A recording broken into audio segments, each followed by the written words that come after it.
سلسلہ تعارف کتب میں آج ہم جس عظیم کتاب کی تعارف پیش کر رہے ہیں وہ ہے امام ابو بکر احمد بن حسن بیہقی کی سیرت النبی پر عظیم کتاب دلائل النبوہ۔ یہ کتاب امام صاحب نے عربی زبان میں لکھی اور اس کا موضوع حدیث نبوی و سیرت نبویہ ہے۔ امام بیہقی نے اس عظیم الشان تصنیف میں معجزات النبی، دلائل النبوت، رسول اکرم کی طہارت، میلاد، اسماء و صفات اور حیات و ممات کے سارے پہلوؤں کا احاطہ کیا ہے۔ اس کتاب میں سیرت نبوی کو بڑے احسن اور بڑے منفرد انداز میں جمع فرما دیا ہے۔ علامہ بیہقی اپنے ہمعصروں میں حفظ حدیث، اتقان، علوم و فنون میں پختگی اور حسن تصنیف میں منفرد و یگانہ روزگار تھے۔ سیرت طیبہ پر ان کی دلائل النبوت ایک عظیم ترین کتاب ہے جسے علامہ تاج الدین سبکی نے بے نظیر کتاب قرار دیا ہے۔ علامہ ابن کثیر سیرت و شمال کے باب میں تصنیف شدہ تمام کتب کا سرچشمہ اسی کتاب کو قرار دیتے ہیں۔ کتاب کی سب سے بڑی خوبی یہ ہے کہ امام بیہقی نے سیرت کو احادیث کی صحیح روایت کے ساتھ مزین فرمایا ہے اور ہر قول کے ساتھ سند پیش کی ہے۔ کہ اس کتاب کے مقدمے میں علامہ بیہقی رقم طراز ہیں کہ اللہ تعالیٰ نے قرآن کریم میں نبی کریم کی ذات گرامی کو بہترین نمونہ قرار دے کر اہل اسلام کو آپ کے اسوائے حسنہ پر عمل پیرا ہونے کا حکم ارشاد فرمایا ہے، جس کا تقاضا ہے کہ آپ کی سیرت مبارکہ کے ایک گوشے کو محفوظ کیا جائے، اور امت مسلمہ نے اس عظیم الشان تقاضے کو بہت حسن خوبی سر انجام دیا ہے۔ سیرت نبوی پر ہر زمانے میں بے شمار کتب تصنیف کی گئی ہیں اور اہل علم نے اپنے لیے اس کام کو سعادت سمجھ کر انجام دیا ہے۔ زیر تبصرہ دلائل النبوت بھی اسی سلسلے کی ایک کڑی ہے جو امام ابو بکر احمد بن حسن بیہقی صاحب کا ایک عظیم علمی کارنامہ ہے۔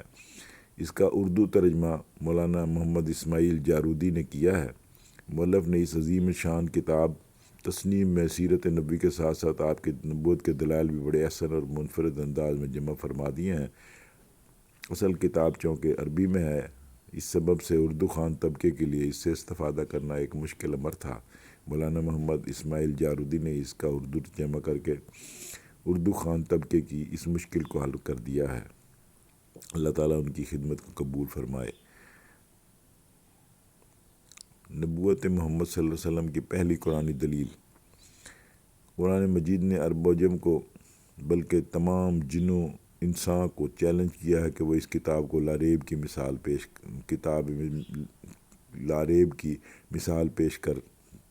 پیش کر کے دکھائیں یا اس کی کسی ایک صورت کی مثال پیش کر دیں، اور اگر تمہیں اس چیز میں شک ہے جو ہم نے اپنے بندے پر نازل کی تو ایک صورت اس جیسی لے آؤ، اور اللہ کے سوا جس قدر تمہاری امیتی ہوں بلا لو اگر تم سچے ہو۔ سورۃ البقرہ۔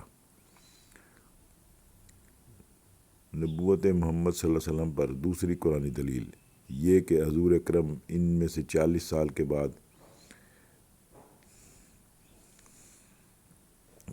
عمر کے بعد آپ نے اظہار نبوت فرمایا۔ اس سے پہلے نہ تو انہوں نے ان کو نبوت کی بات بتائی تھی نہ رسالت کی، تو یہ امر اس بات کو متقاضی ہے کہ یہ سب کچھ اللہ تعالیٰ کی مشیت اور ارادے سے ہوا، جس میں نہ تو خود محمد صلی اللہ علیہ وسلم کا کوئی دخل ہے اور نہ کسی اور انسان کا۔ اللہ تعالیٰ فرماتا ہے، کہہ دو اگر اللہ چاہتا تو میں اسے تمہارے سامنے نہ پڑھتا اور نہ ہی تمہیں اس سے خبردار کرتا، کیونکہ اس سے پہلے تم میں ایک عمر گزار چکا ہوں، کیا پھر تم نہیں سمجھتے؟ سورۃ یونس۔